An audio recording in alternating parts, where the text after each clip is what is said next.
A woman is found burned almost beyond recognition in a remote Norwegian valley. No fingerprints, no name, no past, just a body and a mystery that has haunted investigators for over 50 years. The labels on her clothes deliberately cut off, her face destroyed beyond identification, and the most disturbing part, the people who may have known who she was never came forward. Who was she? Why was she erased? And who had the power to make an entire identity disappear?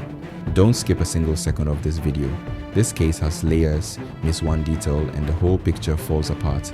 Every clue matters, every silence tells a story. Welcome to Cold Ink. I'm glad you found this channel because the cases we cover here are the ones the world forgot to solve. If you're new, subscribe and hit the bell. We don't do ordinary crimes here. We do the ones that keep detectives awake at 3 in the morning.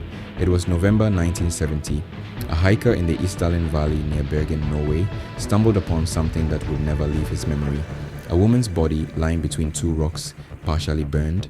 Around her, sleeping pills, a broken bottle, and an eerie, unnatural silence that felt less like an accident and more like a message.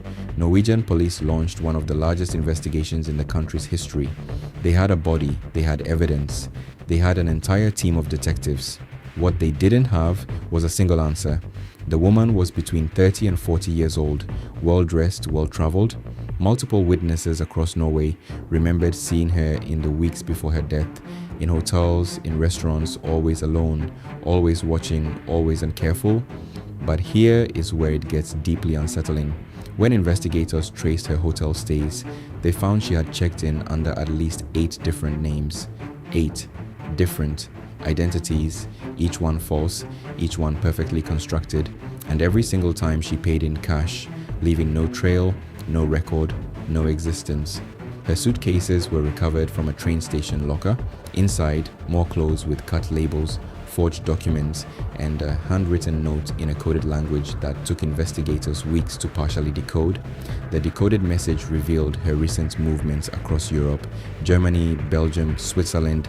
She had been moving fast, covering her tracks with the precision of someone who had been trained to disappear. But trained by whom? Stay with me, because what investigators found next is the detail that changes everything about this case. The most disturbing piece of evidence hasn't even been mentioned yet. She had been seen with men, different men, in different cities, always briefly, always in quiet corners of quiet places. Witnesses described her as elegant, intelligent, and deeply, visibly afraid. Afraid of what? Afraid of whom? One hotel receptionist remembered her asking, in perfect German, whether anyone had been asking about her. When told no, she didn't look relieved. She looked like she didn't believe it. This was not a lost woman. This was not a confused traveler. Every single move she made pointed to one conclusion. She was running, carefully, professionally, desperately running, and whatever she was running from eventually found her in that valley. Norwegian intelligence was quietly brought into the investigation. Then came the whispers, foreign agencies, Cold War connections, a woman who may have been far more than just a mysterious traveler. The case grew larger than anyone expected. And then, without explanation, certain parts of it went quiet. Files were sealed, questions were left unanswered, and the Isdal woman remained exactly what she was on the day she was found, a ghost with no name.